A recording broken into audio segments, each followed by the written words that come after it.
Okay, तो इससे हमने प्रूव किया कि V A P is actually directly proportional to L, that is the length of the wire. तो ये एक बात हमने की थी। ओके, और उससे भी आगे जाके हमने ये भी देखा था किसी भी वायर के अंदर पोटेंशियल ग्रेडियंट कैसे निकालने का। तो उसके लिए भी हमने फॉर्मूला देखा था। पोटेंशियल ग्रेडियंट का फॉर्मूला क्या है? एक फॉर्मूला तो उसका है V A B upon L. तो उसमें वी ए बी मतलब क्या है? Potential difference across the wire. A B मतलब वायर। ओके, तो वायर के अक्रॉस का potential drop upon length of the wire gives us the potential gradient. And even VAB can also be written as I into R upon capital L. तो इसलिए फिर यहाँ पे I into R, R upon L लेकिन क्या होता है? Sigma होता है, इसलिए उसको हम I into सिग्मा ऐसा भी लिख सकते हैं। और उससे भी आगे जाके इस पोटेंशियल ग्रेडियंट को का और एक फॉर्मूला हमने डिराइव किया था लास्ट स्क्रीन के अंदर। तो I into sigma where I can be replaced by this E upon R plus R here, and sigma can be replaced by R upon L here in this way. So this is again the formula for K, that is sigma, and K can also be expressed in terms of rho, that is the specific resistance of the wire, or it is also called as the resistivity of the wire. So we know that K is equal to I into sigma, and sigma matlab R upon L, but R we know that it is equal to R is proportional to length and R is inversely proportional to the area. So we get that R is proportional to length upon area, and the complete formula for R is simply R is equal to rho L upon A. तो ये formula अगर हमने यहाँ पे डाल दिया इस equation के अंदर R के बदले, तो उससे हमको मिल जाएगा सीधा ये I upon L as it is into ये जो पूरा है रो L अपॉन A, जिसमें से L कैंसिल हो जाएगा। देखो ये L अगर कैंसिल कर दो तो बाकी हमको बचेगा K, which is going to be equal to rho I sigma, sorry, I into rho upon A. This formula is the formula for finding the potential gradient in the across the wire. किसी भी wire के across potential gradient कितना बनता है तो वो find करने के लिए हम ये वाला फॉर्मूला भी यूज कर सकते हैं। बिल्कुल ठीक है, तो ये हमने देखा।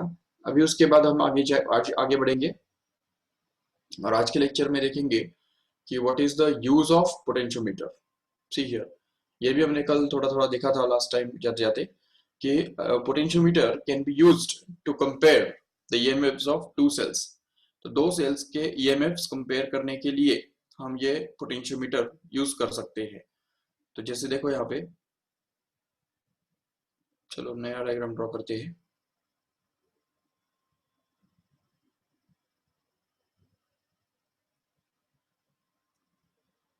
ये देखो, सपोज ये पोटेंशियोमीटर वायर है, ये एक बैटरी है पहले ही समझ लो, और ये पोटेंशियोमीटर वायर है। यहाँ से ए से लेके पोटेंशियोमीटर वायर बन रहा है। तो देखो उसको हम थोड़ा सा थिक पेन से यूज ड्रॉ करेंगे।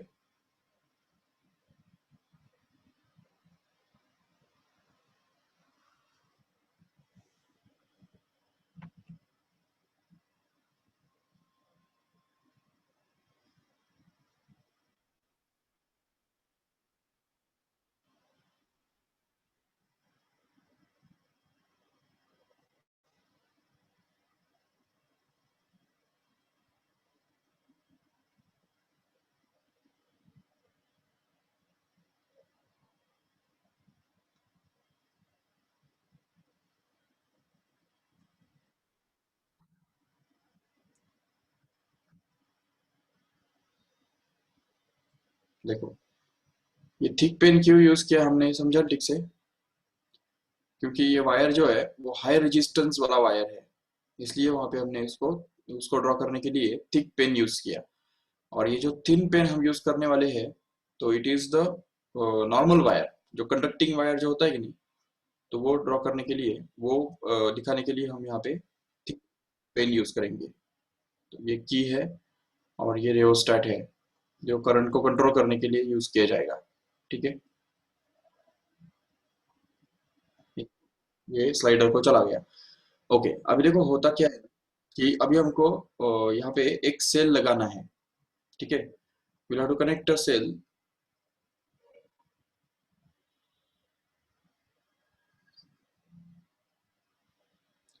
ओके देखो ठीक से, सपोज यहाँ पे हमने एक सेल लगा दिया जिसका ईएमएफ मान लो E1 है, ठीक है। और इस सेल के साथ आगे चल के हमने यहाँ पे एक गैल्वेनोमीटर कनेक्ट किया जो करंट मेजर कर सकता है। और ये गैल्वेनोमीटर हमने उसका जो दूसरा एंड है वो कहाँ पे भी लगा सकते हैं, जो जॉकी के साथ कनेक्टेड होता है, और उसको हम किधर भी टच कर सकते हैं। देखो ठीक से, तो अभी अगर सपोज हमने इस जॉकी को यहाँ पे अगर टच किया, ठीक है, तो देखो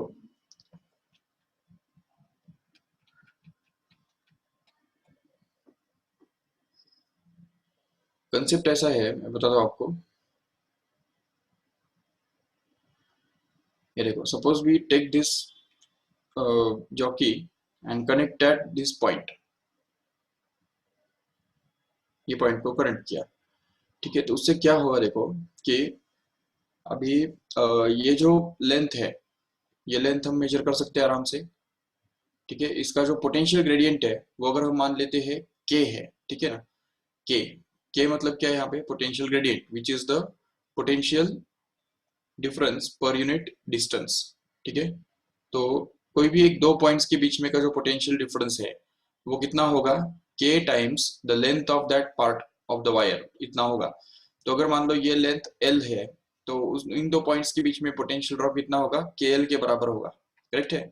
तो इसलिए हम बोल सकते हैं यहाँ पे कि अगर ये गैल्वेनोमीटर जो है वो अगर यहाँ पे जीरो डिफ्लेक्शन दिखाता है, तो इसका मतलब ये होगा कि E1 और ये KL सेम ही हो जाएगा। क्योंकि देखो एक सिंपल सा एग्जांपल मैं तुमको देना चाहता हूँ, अगर ये कोई समझना है तो उसके लिए मान लो कि यहाँ पे ये बैटरी जो है, तो वो बैटरी सपोज 25 वोल्ट का बैटरी है, या चलो 2.5 वोल्ट का बैटरी है, ठीक है। ओके, और इसके अंदर जो पोटेंशियल ग्रेडियंट है, तो पोटेंशियल ग्रेडियंट सपोज 0.1 वोल्ट पर सेंटीमीटर है, ठीक है। तो अभी सोचो कि अगर हमने ये जॉकी जो है वो अगर यहाँ पे 20 सेंटीमीटर पे कनेक्ट कर दिया, सोचो 20 सेंटीमीटर पे कनेक्ट कर दिया तो क्या होगा। In that case, here in this part, the potential difference between this part will be, देखो पोटेंशियल डिफरेंस कितना होगा, potential difference across wire, wire के अक्रॉस कितना पोटेंशियल डिफरेंस होगा,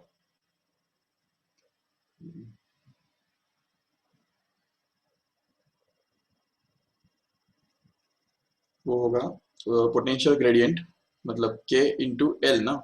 तो के कितना है 0.1, that is multiplied with L, length कितना है वायर का 20 सेंटीमीटर। तो इसलिए फिर 0.1 इंटू 20 सेंटीमीटर मतलब कितना हो गया, वो 2 वोल्ट हो गया। बट ईएमएफ बैटरी का कितना है 2.5 वोल्ट है, बराबर। तो ये ऐसा सिचुएशन हो गया जिसमें ये सेल जो है, सेल का ईएमएफ 2.5 वोल्ट है, no doubt, but it is connected to another cell. ये जो 2.5 वोल्ट के ईएमएफ वाला सेल है वो एक दूसरे सेल के साथ कनेक्टेड है जिसका ईएमएफ सिर्फ 2 वोल्ट ही है। देखो ठीक से, यहाँ पे 2 वोल्ट और इस तरफ 2.5 वोल्ट। इसकी वजह से क्या होगा कि इस पूरे सर्किट के अंदर इस डायरेक्शन में करंट फ्लो होगा, बिल्कुल। मतलब अब यहाँ पे इस केस में क्या होगा देखो कि इस सर्किट के अंदर जो है इस तरफ करंट फ्लो होगा, ऐसे इस डायरेक्शन में करंट फ्लो होगा, ये देखो। So this type of current will flow through this circuit in the presence of this cell and ये 20 सेंटीमीटर को अगर हम जॉकी कनेक्ट करते हैं तो ऐसा होगा, चलो ठीक है। But now if we suppose connect this jockey to another point, suppose the same jockey is now connected to another point here, मेरे को यहाँ पे हमने कनेक्ट किया जो कि यहाँ से थोड़ा दूर है, ये पॉइंट जो है वो यहाँ से 30 सेंटीमीटर इतना दूरी पे है, चलो ठीक है। बैटरी का पोटेंशियल याद रखो 2.5 वोल्ट ही है, नो डाउट। 30 सेंटीमीटर पे अगर हमने जॉकी कनेक्ट किया तो अभी बताओ इस पूरे पार्ट में कितना पोटेंशियल डिफरेंस आएगा, what will be the potential difference across the wire, कैसे निकालेंगे? फिर से k into L, where k stands for potential gradient, which is 0.1 as it is in our example, multiplied by length. Length of the wire is nothing but 30 centimeter. So if you put it here, then we can get it as 30 centimeter. तो अगर इसको दोनों को हम multiply कर देंगे तो हमको मिलेगा 3 वोल्ट, राइट? 3 वोल्ट, क्योंकि पोटेंशियल ग्रेडियंट कितना है वायर का? 0.1 वोल्ट पर सेंटीमीटर ऐसा है। तो इसलिए फिर यहाँ पे जो पोटेंशियल डिफरेंस है वायर के अक्रॉस, तो वो 3 वोल्ट मिलेगा। मतलब देखो यहाँ पे 3 वोल्ट मिल रहा है, वायर के अक्रॉस 3 वोल्ट पोटेंशियल ड्रॉप हो गया, और बैटरी का ईएमएफ जो है वो सिर्फ 2.5 वोल्ट ही है। तो अभी वो अलग सिचुएशन बन गया, अलग सिचुएशन जिसके अंदर बैटरी तो अपनी जगह पे है और उसका ईएमएफ भी 2.5 वोल्ट ही है, जो कि पहले भी था, नो डाउट, लेकिन it is connected to an another battery whose EMF is 30 volt now, and it is connected with this battery in the reverse order here. तो इस टाइप से ये दो बैटरीज कनेक्टेड है, एक का 2.5 है और दूसरे का 3 वोल्ट है EMF। तो अभी मुझे बताओ ये 3 वोल्ट जो है वो ज्यादा है कि नहीं? बिल्कुल। और ये 3 वोल्ट EMF ज्यादा होने के कारण क्या होगा कि अभी इस सर्किट के अंदर करंट कैसे फ्लो होगा? ऐसी डायरेक्शन में करंट फ्लो होगा। देखो ठीक से, ये इसको क्या बोलते हैं? क्लॉकवाइज डायरेक्शन में करंट फ्लो होगा। जबकि अभी पहला, इसके पहला वाला जो सिचुएशन हमने देखा था तो उसके अंदर क्या हो रहा था? देखो एंटी क्लॉकवाइज डायरेक्शन में करंट फ्लो हो रहा था। ये डायरेक्शन किसको बोलते हैं? क्या बोलते हैं इसको? एंटी क्लॉकवाइज डायरेक्शन बोलते हैं। तो इसलिए हम देख सकते हैं आराम से कि अभी इस सिचुएशन के अंदर करंट एंटी क्लॉकवाइज है। क्यों? क्योंकि ये जो ईएमएफ है, बैटरी का ईएमएफ 2.5 है, जबकि दूसरा वाला जो ईएमएफ है वो सिर्फ 2 वोल्ट है। तो अभी यहाँ पे 2.5 जिस डायरेक्शन में चाहता है उसी डायरेक्शन में करंट फ्लो होगा, क्योंकि हमने जॉकी जो कनेक्ट किया है वो बहुत नजदीक वाले डिस्टेंस पे कनेक्ट किया है, दैट इज 20 सेंटीमीटर। लेकिन अभी जबकि दूसरे एग्जांपल में हमने देखा किया, जॉकी को हमने बहुत दूर वाले पॉइंट पे कनेक्ट किया, ये देखो 30 सेंटीमीटर पे हमने कनेक्ट किया।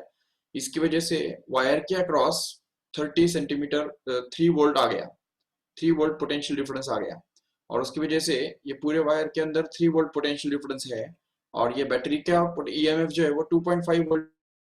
और इसकी वजह से क्या होगा? This will become another circuit in which there are 2 EMFs which are connected in reverse order, and hence in that case the current will be dominated by this bigger battery here. तो ये जो बिगर battery है, बड़ा voltage वाला battery है, वो जिस direction में चाहता है उसी डायरेक्शन में ये करंट फ्लो होगा, जिसको हम क्लॉकवाइज डायरेक्शन बोलते हैं। ठीक है, तो इस टाइप का करंट इसके अंदर फ्लो होता है, ये देखा जाता है। तो इसका मतलब एक सीधी बात ये है ना कि ये दो सिचुएशंस के अंदर अगर हम ये जॉकी अलग अलग पॉइंट्स को अगर टच करेंगे, ये इस पॉइंट को अगर टच करते हैं तो हमको पता चलता है कि गैलोमीटर के अंदर एक तरफ करंट फ्लो हो रहा है, क्लॉकवाइज करंट फ्लो हो रहा है, तो ये गैलोमीटर का पॉइंट है इस तरफ डिफ्लेक्ट होगा। लेकिन जब हम यही जॉकी यहाँ पे कनेक्ट कर देंगे दूसरे वाले पॉइंट पे जो 20 सेंटीमीटर दूर है यहाँ से, तो उसको कनेक्ट करने से क्या होगा? करंट अपोजिट डायरेक्शन में फ्लो होगा। मतलब ये जो गैलोमीटर है वो अपोजिट डायरेक्शन में हमको डिफ्लेक्शन दिखाएगा। तो ये जैसे ही गैलोमीटर का डिफ्लेक्शन रिवर्स हो जाता है तो हम समझ सकते हैं आराम से कि ये जो गैलोमीटर जो है तो वो जीरो दिखाएगा करंट इन दो पॉइंट्स के बीच में। ये पॉइंट, मतलब ये जो पहला पॉइंट यहाँ पे हम देख रहे हैं, ये वाला पॉइंट और ये वाला पॉइंट, इन दोनों के बीच में अगर हमने जॉकी कनेक्ट किया तो हो सकता है कि गैलोमीटर जो है वो जीरो करंट दिखा दे। तो वही हमको ढूंढना होता है। जैसे हम अगर अलग अलग पॉइंट्स को जॉकी टच करते जाते हैं और एक ऐसा पॉइंट ढूंढ के निकालते हैं जिसको टच करने के बाद ये जो गैलोमीटर है वो जीरो करंट दिखाए, यहाँ पे जीरो करंट हमको दिखाई देना चाहिए।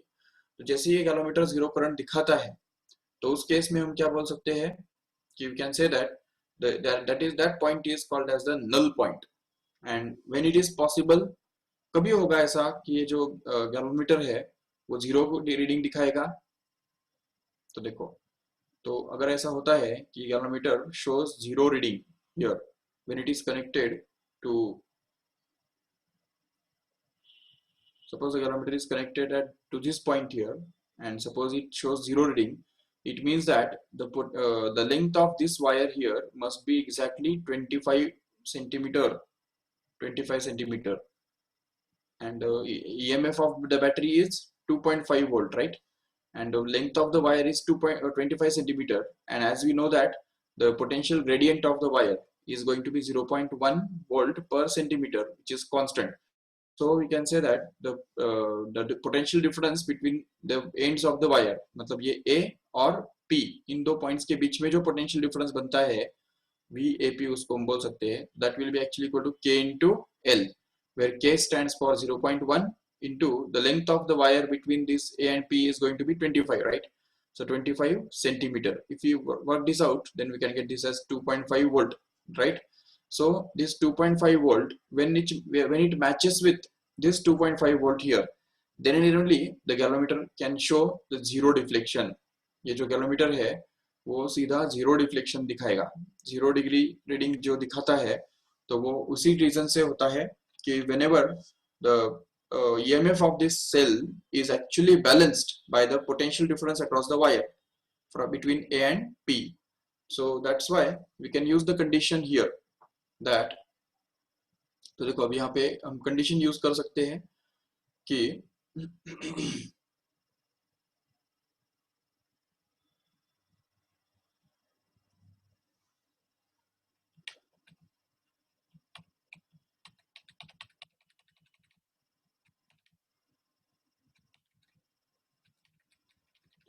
we will have to find out such a point where when the jockey is connected to that point. समझो ये जॉकी हमने सीधा लेके जाके यहाँ पे इस पॉइंट को कनेक्ट किया, तो इस वायर का जो लेंथ है, देखो यहाँ से लेके हमको लेंथ मेजर करते जाना है और यहाँ से लेके यहाँ तक का लेंथ हमको मेजर करना है. देखो ठीक से, so if we measure this length of the wire, then that length is supposed to be L suppose. ठीक है, तो इस लेंथ को अगर हमने L बोल दिया तो हम देख सकते हैं यहाँ पे L is the length of the wire. Then what will be the potential difference across this A and P? तो A और P के बीच में potential difference कितना होगा? We can call it as VAP, and according to the formula for potential gradient, VAP happens to be K into L. But since no current flows through the galvanometer, देखो galvanometer में से बिल्कुल भी current नहीं flow हो रहा है.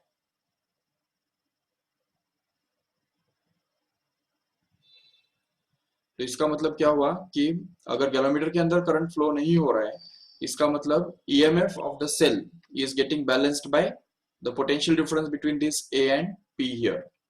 तो इसका मतलब EMF of the cell, potential difference between A and P. Okay, तो अगर हम ये यूज करेंगे तो यहाँ पे हमको मिलेगा E1 is going to be actually equal to, what is the potential difference between A and P? It is K into L. So this becomes the formula for E1, that is the cell of EMF E1.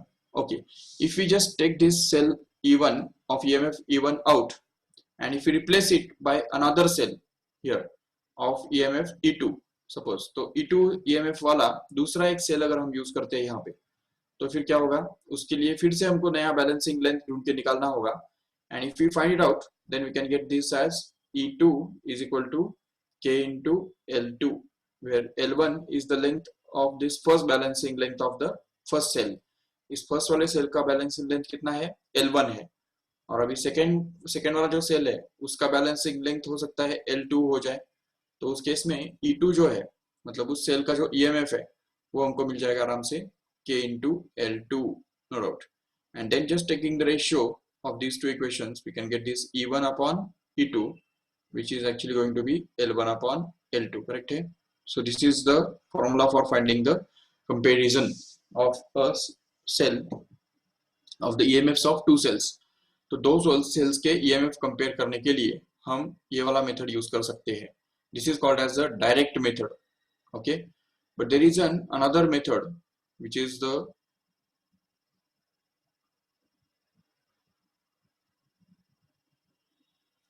देखो दूसरा एक method हमारे पास है जो कि हमको use करना है यहाँ पे, जिसको बोलते हैं sum and difference method.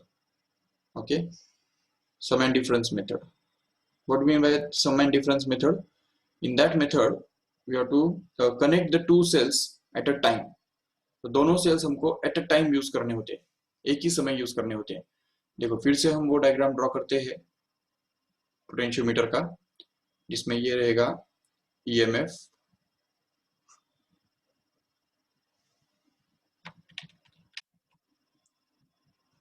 suppose this is the EMF and suppose this is the point A, okay. And A और B के बीच में हमको क्या करना है, एक वायर लगाना है, नाइक्रोम वायर, जो कि हाई रेजिस्टेंस का वायर रहने वाला है।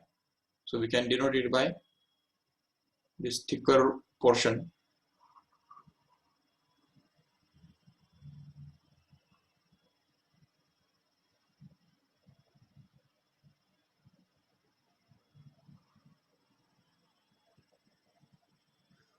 Okay, and then again we will use this simple wire, normal wire, and here we can connect a key so as to start and stop the circuit, and then rheostat will be connected here so as to control the current। okay, ठीक है, ये point हमारा B है। Okay, अब देखो eight a time हमको दो sales use करने हैं, तो एक फर्स्ट सिचुएशन में हम क्या करेंगे, देखो we can connect a cell here and two cells will be connected in such a way that they will be assisting each other, and then we'll connect a galvanometer across this combination, and then we can connect it with a jockey, and this jockey can be connected to different points on this wire, potentiometer wire. Suppose that this cell is having the EMF E1 and this another cell is having the EMF E2, then we can say in this situation the EMFs of these two cells will actually be equal to E1 plus E2। समझा कैसे? So we can say that in this case E1 plus E2 is actually going to be equal to K into L1, where L1 is going to be the length of this wire in between the points A and P। okay, तो A और P के अंदर जो length है वो L1 है suppose, ठीक है, तो इसलिए फिर E1 plus E2 कितना बन गया, K into L1। this can be given as equation number 1। okay, and now see here we have to consider a similar diagram।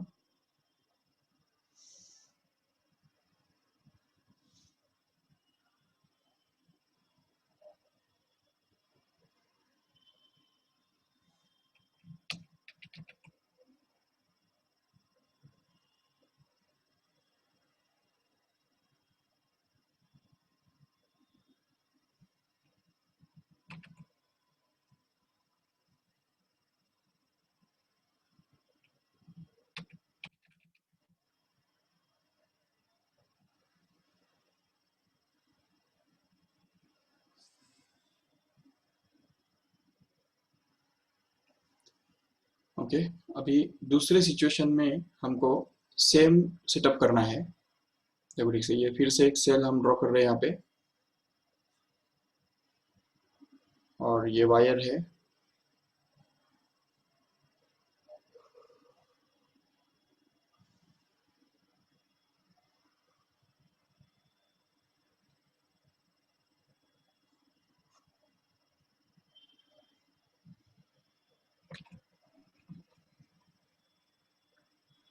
ये की है और ये रियोस्टेट है। रियोस्टेट मतलब वेरिएबल रेजिस्टेंस, ठीक है। अब यहाँ पे हमने एक कनेक्शन किया, ये पॉइंट ए है हमारा और ये पॉइंट बी है, तो यहाँ पे हमने एक सेल लगा दिया। ये देखो पहला सेल जो हमको लगाना है वो तो हम लगाएंगे इस तरह से, E1 उसका EMF होगा सपोज, ठीक है, और दूसरा सेल हम उल्टा लगा देंगे ऐसे। ये देखो the second cell is connected like this, reverse, so it will try to send the current in the reverse direction here. Its EMF is going to be E2, and then we'll connect a galvanometer here, and this galvanometer will be connected to the jockey, and this jockey can be touched to any point along the wire here, and suppose that we find out a length L2 such that this galvanometer shows zero deflection here।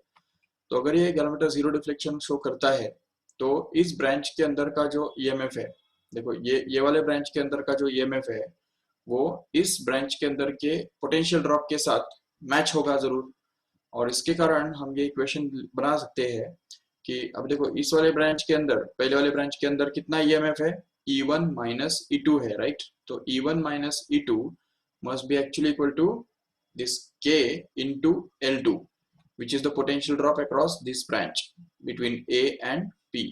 तो A और P के बीच में जो branch है इसके अंदर का जो EMF है या पोटेंशियल ड्रॉप है वो हमको मिलता है k into L2. So we can write this as E1 minus E2 is equal to k into L2, and this can be given as equation number 2. तो देखो अभी अभी हमने पहला इक्वेशन क्या डिराइव किया था, याद है आपको? ये देखो, ये हमारा पहला इक्वेशन है, बराबर। E1 plus E2 is equal to k into L1. जब हमने यहाँ पे ये जो दोनों सेल्स है, तो वो दोनों सेल्स इस तरह से असिस्टिंग ईच अदर कनेक्ट किए हैं, दिख रहा है ठीक से? ये जो सेल का E1 इस तरह से है और ये E2 इस तरह से है, इसको बोलते हैं E1 plus E2 assisting each other. But on the other hand, the cells in this second diagram, तो ये जो सेकेंड डायग्राम जो हमने ड्रॉ किया था, तो उसके अंदर के जो सेल्स है,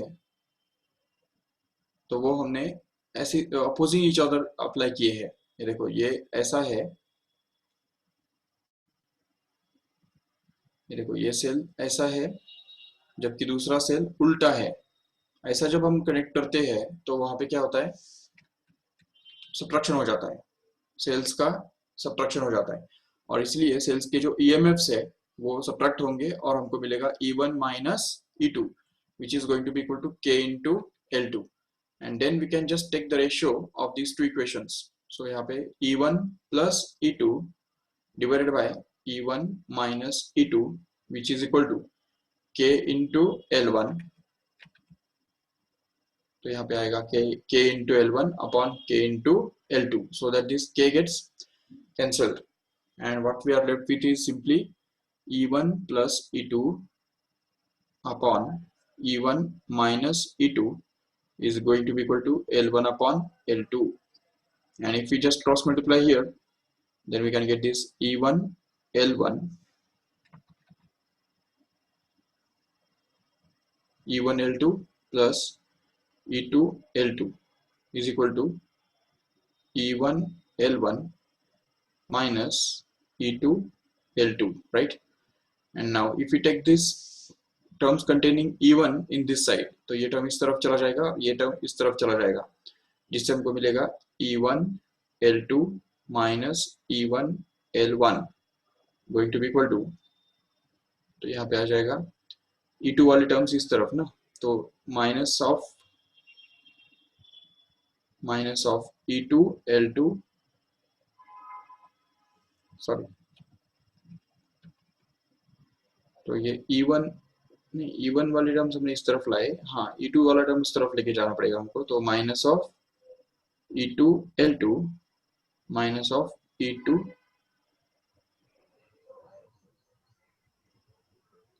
L2, सर यहाँ पे L1 होगा। हाँ, यहाँ पे L1 होगा ना। हाँ, यस सर। राइट, तो ये E2 L2 उस तरफ गया, minus E2 L2 minus E2 L1।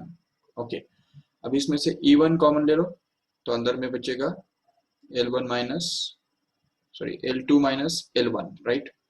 So this is L2 minus L1, and then we can just take this minus sign common and E2 also common, so that we are left with L2 plus L1 here inside, and then we can just simplify this further and get this as E1 upon E2 is equal to, यहाँ पे minus sign common बाहर और L2 plus L1 as it is, and नीचे L2 minus L1 as it is, so that E1 upon E2 becomes actually equal to, यहाँ पे ये minus sign जो है वो नीचे डाल दो तो ये उल्टा हो जाएगा, ठीक है ना? तो उससे हमको ये मिलेगा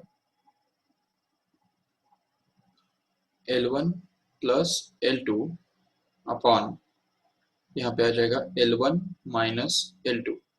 So this is going to be actually the formula for finding the EMF, comparison of two EMFs of two cells by the sum and difference method.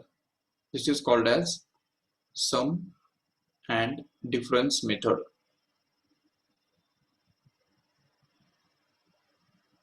in which the two cells are connected in such a way that they are assisting each other in the first situation and they are opposing each other in the second situation, and in the both of these two situations we find the balancing length of each of these combinations, and once we get the balancing lengths in each of these combinations we can just use them L1 as L1 and L2 in this formula so as to get the ratio of these two cells. So what is the benefit of this method against on previous method? तो पहले वाला जो हमने method use किया था direct method, उसके अंदर और इसके अंदर क्या फर्क है? तो यही फर्क है कि यहाँ पे हमको एक एट अ टाइम दोनों सेल्स हम यूज कर सकते हैं। यहाँ पे मतलब सेल्स को हमको उखाड़ने की जरूरत नहीं पड़ेगी, डिस्कनेक्ट और कनेक्ट करने की जरूरत नहीं पड़ेगी। नहीं तो पहले वाले मेथड के अंदर क्या है ना, एक सेल को पहले कनेक्ट करो, तो कनेक्ट करने के लिए हमको सोल्डरिंग वगैरह करना पड़ता है, नो डाउट। और सोल्डरिंग करने के बाद अगर हमने पूरा उसको डिस्कनेक्ट किया, फिर से वापस कनेक्ट करना होता है, तो उसके लिए जरूर थोड़ा टाइम जाता है। तो we don't want to waste that time also, and that's why we will use this prefer this method in which the two cells are used simultaneously. उससे भी आगे जाके अब देखो, ये सेल को उल्टा करने के लिए तो हमको यहाँ पे डिस्कनेक्शन करना पड़ेगा कि नहीं? जरूर, बट वो भी हम अवॉइड कर सकते हैं। देखो ठीक से कैसे दिस ये जो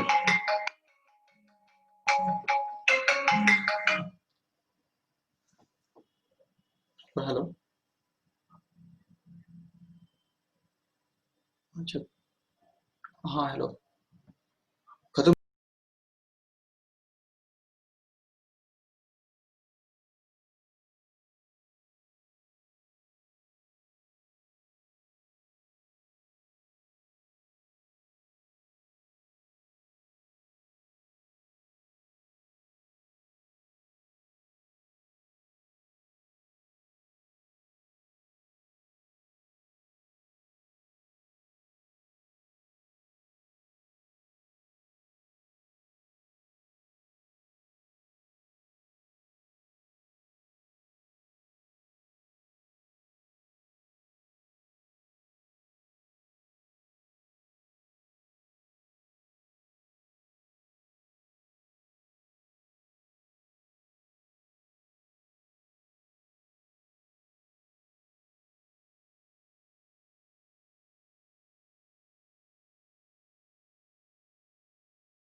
ओके, तो ये हमने देखा अभी यहाँ पे कि एक एक ही एट अ टाइम हम दोनों सेल्स यूज कर सकते हैं, और वहां पे हमको कोई डिस्कनेक्ट या कनेक्ट करने की भी जरूरत नहीं पड़ेगी एक्चुअली। तो वो कैसे करने का देखो ठीक से।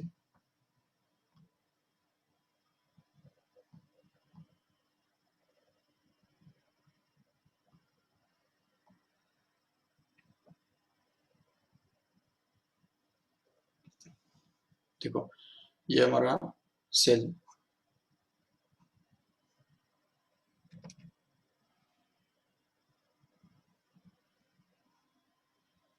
और ये पोटेंशियोमीटर वायर,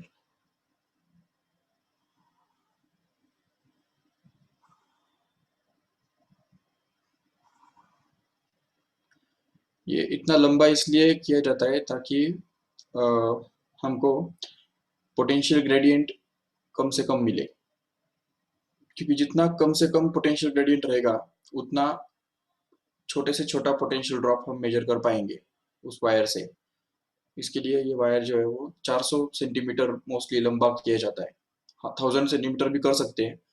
जितने फोल्ड्स करेंगे, मल्टीपल फोल्ड्स, उतना मेजरमेंट में के लिए भी इजी होगा, और वो वायर कम जगह में बैठेगा, और उसकी वजह से वो उसका पोटेंशियल ग्रेडियंट जो है वो बहुत कम रहेगा, और जितना कम रहेगा उतना एक्यूरेट वो मेजर कर पाएगा छोटे छोटे पोटेंशियल डिफरेंसेस। चलो ठीक है, अभी यहाँ पे देखो, ये जो सेल हम लगाने वाले हैं, तो ये इस तरह से हम लगाएंगे। पहला वाला जो सेल है वो तो नॉर्मल लगा देंगे यहाँ पे, जिसका ईएमएफ E1 है, ठीक है, ये E1। ओके, अभी दूसरा एक सेल हम यहाँ पे लगाने वाले हैं, लेकिन उससे पहले हम यहाँ पे एक कम्यूटेटर की लगाएंगे। देखो कम्यूटेटर की मतलब क्या,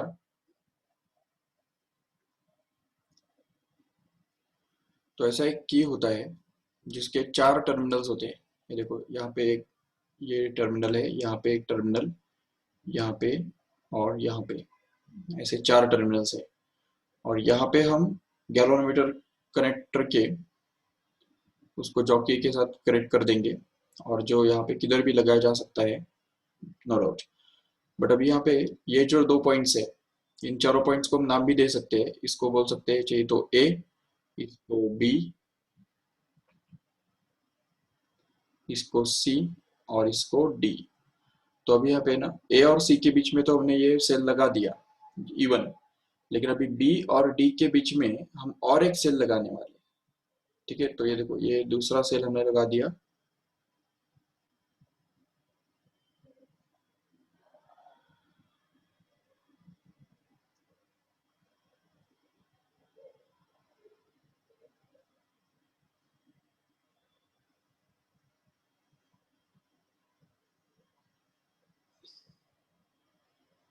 ये देखो यहाँ पे दूसरा सेल हम लगा देंगे बी और डी के बीच में। हाँ, ये सेल लग गया। इसको इस वायर के ऊपर से जंप करा के फिर यहाँ पे डी की तरफ भेजना है। ठीक है, इसको हम बोलेंगे E2। अभी देखो इसका क्या फायदा हुआ, देखो जब अभी यहाँ पे सबसे पहले हम अगर सपोज ये जो ए बी सी डी है, इनमें से ये ए बी, या तो ए बी और सी डी को हम कनेक्ट कर सकते हैं, या तो ए डी और बी सी को कनेक्ट कर सकते हैं। याद रखो चारों को कनेक्ट नहीं कर सकते, नहीं तो शॉर्ट सर्किट हो जाएगा। ठीक है, अगर हम सपोज ये दोनों को कनेक्ट करते हैं, देखो ठीक से ए और डी को और बी और सी को हमने कनेक्ट किया, मतलब वहां पे हमने गैप गैप जो है वो भर दिया कीज डाल के। 2 कीज डालने पड़ते हैं हमको, तो वो 2 कीज हम कहाँ पे डालते हैं वो मैटर करता है, तो उसके हिसाब से करंट का डायरेक्शन चेंज होता है। तो देखो जैसे हमने ये सिचुएशन कर दिया, तो उसमें क्या होगा देखो इससे कि करंट जो है वो कैसे जाएगा, देखो देख सकते हो इस तरफ से जाएगा, E1 में से जाएगा, फिर इस तरफ जाएगा, फिर ये देखो E2 में से उल्टा जा रहा है, पता चल रहा है, ऐसे जाएगा। ठीक है, तो ऐसे की हालत में बोल सकते हैं हम कि ये जो E1 जो है, पहले E1 मिला हमको सर्किट के अंदर, और उसके बाद E2 मिला, लेकिन E2 का निगेटिव टर्मिनल पहले मिला ना, तो इसलिए यहाँ पे देखो ये E2 का निगेटिव टर्मिनल आ गया और फिर पॉजिटिव टर्मिनल आ गया। तो ये जो सिचुएशन हो गया वो E1 और E2 दोनों अपोजिंग वाला सिचुएशन हो गया, मतलब ये E1 माइनस E2 वाला सिचुएशन हो गया। ठीक है, बट अभी देखो अगर हमने ऐसा नहीं किया, सपोज हमने कनेक्शन ऐसा किया कि जिसमें ये A को B के साथ नहीं बल्कि A को D के साथ कनेक्ट किया और B को C के साथ कनेक्ट किया, सॉरी सॉरी ऐसे तो किया था ना B, सॉरी, तो A को B के साथ कनेक्ट किया और D को C के साथ कनेक्ट किया, तो फिर क्या होगा देखो, तो करंट कैसे फ्लो होगा, तो हम बोल सकते हैं करंट जो है वो इस तरफ से पहले जाएगा, फिर आगे जाएगा, इधर A से B तरफ मुड़ जाएगा, और यहाँ से E2 में से पास होके पूरा इस तरह से घूम के ऐसे पास होगा। करेक्ट है, तो इसलिए फिर यहाँ पे ये जो करंट का जो डायरेक्शन है, तो वो डायरेक्शन हम देख सकते हैं क्लियरली, और बोल सकते हैं कि ऐसे इस केस में क्या हो रहा है देखो, तो E1 का पॉजिटिव टर्मिनल हमको पहले मिल रहा है, उसके बाद नेगेटिव टर्मिनल, नो डाउट, और उसके बाद जैसे हम आगे बढ़ते हैं तो देखो यहाँ से यहाँ पे जब हम आगे, तो यहाँ पे सबसे पहले हमको E2 का पॉजिटिव टर्मिनल मिल रहा है कि नहीं, तो इसलिए यहाँ पे देखो ये E2 का पॉजिटिव टर्मिनल मिल गया, फिर नेगेटिव टर्मिनल मिल रहा है। तो ये जो सिचुएशन है ये E1 है, ये E2 है, तो ये एक्चुअली हमारा E1 प्लस E2 वाला सिचुएशन हो गया।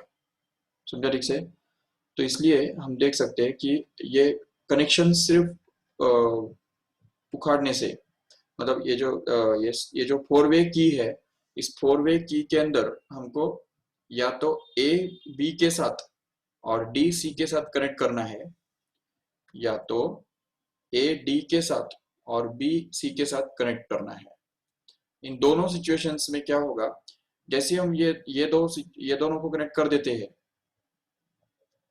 ठीक है, एडी और बीसी को कनेक्ट कर देते हैं, तो तुरंत क्या हो जाता है कि ये जो है E1 प्लस E2 वाला, सॉरी E1 माइनस E2 वाला सिचुएशन बन जाता है। लेकिन जैसे हम यहाँ पे ये कनेक्शन हटा के अगर बी डी ए बी और डीसी के साथ अगर कनेक्शन बना देते हैं, तो उस केस में E1 प्लस E2 वाला सिचुएशन बन जाता है in the same circuit, no disconnections are required. तो that is the benefit of this method.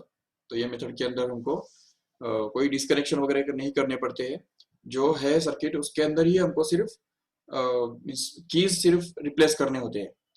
Keys जो है वो एक एक हटा के हम दूसरी तरफ डाल देंगे। ए बी और डीसी को कनेक्ट किया है, तो उसके बदले हम ए डी और बीसी को कनेक्ट कर देंगे। तुरंत क्या होगा, पोलरिटी रिवर्स हो जाएगा, E1 प्लस E2 के बदले E1 माइनस E2 हो जाएगा। और ये इफेक्टिवली करने के लिए हम ये वाला मेथड यूज करते हैं। So this is called as the sum and difference method for finding the